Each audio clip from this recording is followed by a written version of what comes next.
美軍特種部隊1月3號凌晨突襲委內瑞拉，並抓獲委內瑞拉總統馬杜羅和他的夫人，將其迅速帶離委內瑞拉，轉移到美國曼哈頓。美國總統特朗普指出，他實時觀看了美軍特種部隊在突襲中抓捕馬杜羅的過程，並且形容整個行動就像一檔電視節目。如今，馬杜羅夫婦已經抵達美國，預計明天1月5號在紐約曼哈頓的聯邦法院首次出庭應訊。2026年的1月3號，靴子終於落地了，尼古拉斯·馬杜羅被捕。全球媒體都在討論這是地緣政治的深層地震，是美國的斬首行動。但在我一個金融學者的眼裡看來，這更像是一家巨型公司的強制破產清算。大家都說這是黑天鵝，其實不然。委內瑞拉的崩潰是一頭向我們衝了幾十年的灰犀牛。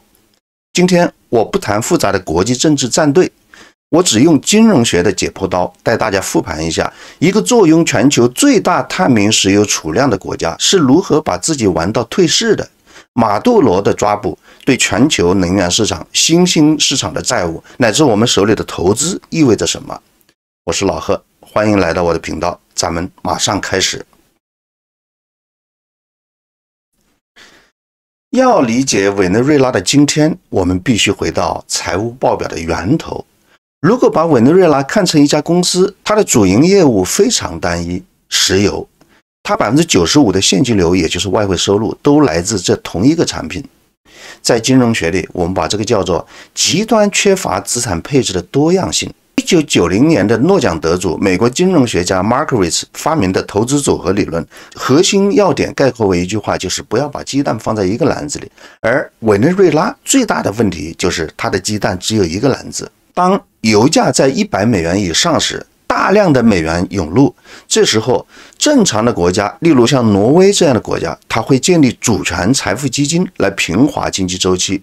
但委內瑞拉做反了，他們把這些看成是理所當然的永久現金流，全部投入到刚性的社會福利支出中，這就引發了經典的荷蘭病。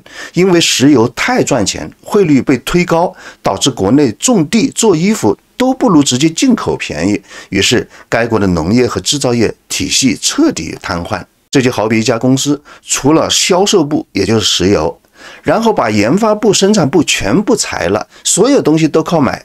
一旦銷售部業績下滑，公司直接崩盤，現金流瞬間斷裂，但之前的福利支出卻是剛性的，降不下來。這個時候，如果是正常的公司，會通過裁員、重組等方式獲得新生，但由於政治邏輯壓倒了經濟邏輯，馬杜羅政府選擇了最致命的一條路，做假賬。這一部分是我們今天最硬核的知識點，也是該國經濟崩潰的加速器，扭曲的價格信號。政府為了掩蓋危機，實施了嚴格的外匯管制和價格管制。當時委內瑞拉甚至規定了麵包和牛奶的最高售價，這個價格甚至低於生產成本。經濟學原理告訴我們，當價格低於成本，供給就會消失。這就是為什麼超市貨架空空如也，而黑市猖獗的原因。更可怕的是匯率的雙軌制。大家想象一下，如果官方規定1美元可以兌換10塊錢本幣，但黑市上1美元能換1萬塊本幣，這就創造了人類歷史上最大的無風險套利的空間。誰能按官方匯率拿到美元？只有特權階層、軍隊高官，他們左手按官方價拿走國庫裡的美元，右手在黑市上賣掉，瞬間就能獲利1000萬倍。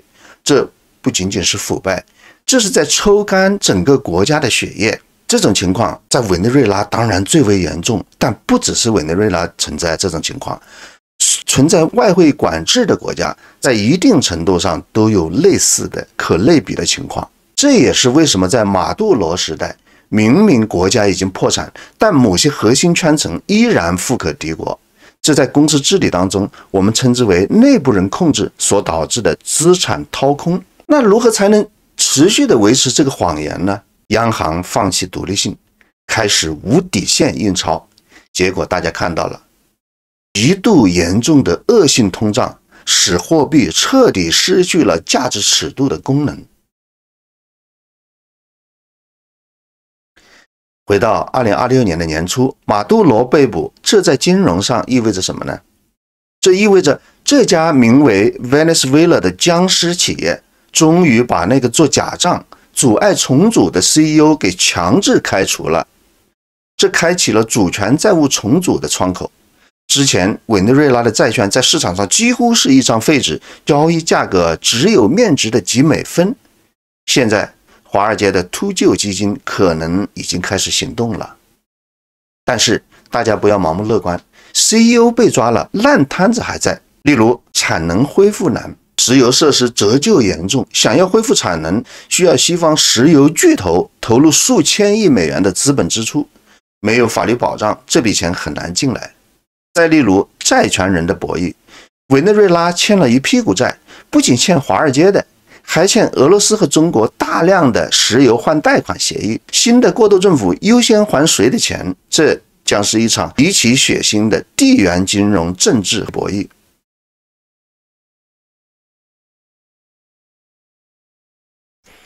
當然，作為一個長期關注加密貨幣和比特幣的研究者，我們還有一個獨特的看點，那就是石油幣的失敗。幾年前，馬杜羅試圖發行一種由石油儲備背書的加密貨幣石油幣，試圖繞過美國的制裁，但他徹底失敗了。這是一個由主權國家發起的最早的 RWA 的範本，試圖用最硬的資源在區塊鏈上完成運作，繞開美元的限制。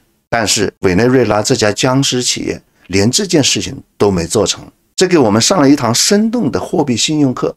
比特幣之所以有價值，是因為它是一個去中心化的、基於數學和共識的加密貨幣。而石油幣雖然採用了區塊鏈技術，但它的控制權依然在那個信用破產的政府手裡。這是不是會給我們一些啟示？例如，有些國家發行的央行數字貨幣，如果它的本質是中心化的，即使它採用了區塊鏈技術，它又有什麼含義呢？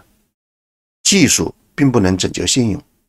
當一個發行主體的信用評級是違約級的時候，他發的不管是紙幣還是加密貨幣，本質上都是垃圾債。